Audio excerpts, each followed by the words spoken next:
आपको बताएं कि ईद उल अज़हा पर कुर्बानी के बाद आलाइशों की बरवक्त तलफी हमेशा एक बड़ा चैलेंज बन जाती है। तमाम इस बार वज़ीर आला पंजाब मरियम नवाज़ के सख्त अहकामात हैं कि सफाई के मामले में गफलत बर्दाश्त नहीं की जाएगी। मज़ीद सूरत हाल जानते हैं जाफ़र बिनियार से, जो इस वक्त सूबाई वज़ीर बल्दियात के हमरा मौजूद हैं। जाफ़र, बताइएगा।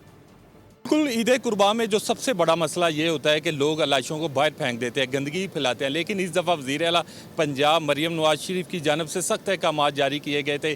कानून बना दिया गया था कि जुर्माना भी हो गए, लेकिन उन्होंने कहा था कि गंदगी पर बिल्कुल जो है कंप्रोमाइज़ नहीं होगा। इसलिए उनकी टीमें भी मुतहरक है। इस वक्त मेरे साथ मिनिस्टर बल्दियात मौजूद है। हम उनसे पूछेंगे कि सर, बड़ा मुश्किल टास्क था और पूरे पंजाब की नज़र इस वक्त आपके डिपार्टमेंट पर है, आप पर है, क्या कहेंगे? जी, बिस्मिल्लाह रहमान रहीम।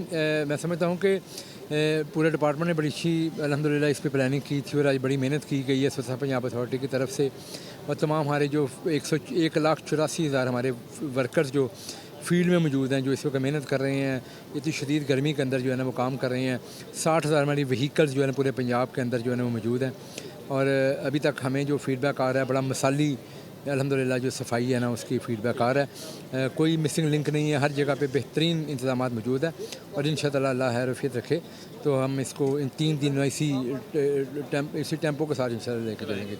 ज़ीशान रफ़ीक थे वज़ीर बल्दियात। उनका यही कहना था कि सफाई पर बिल्कुल कंप्रोमाइज़ नहीं किया जाएगा, ना गंदगी किसी को फैलाने दी जाएगी। साथ उनका कहना था कि हमारे हज़ारों मुलाजमीन हैं जो सफाई के इंतजाम कर रहे हैं और वो मुतमईन है। जी, इस हवाले से आगाह करें आप, बहुत शुक्रिया।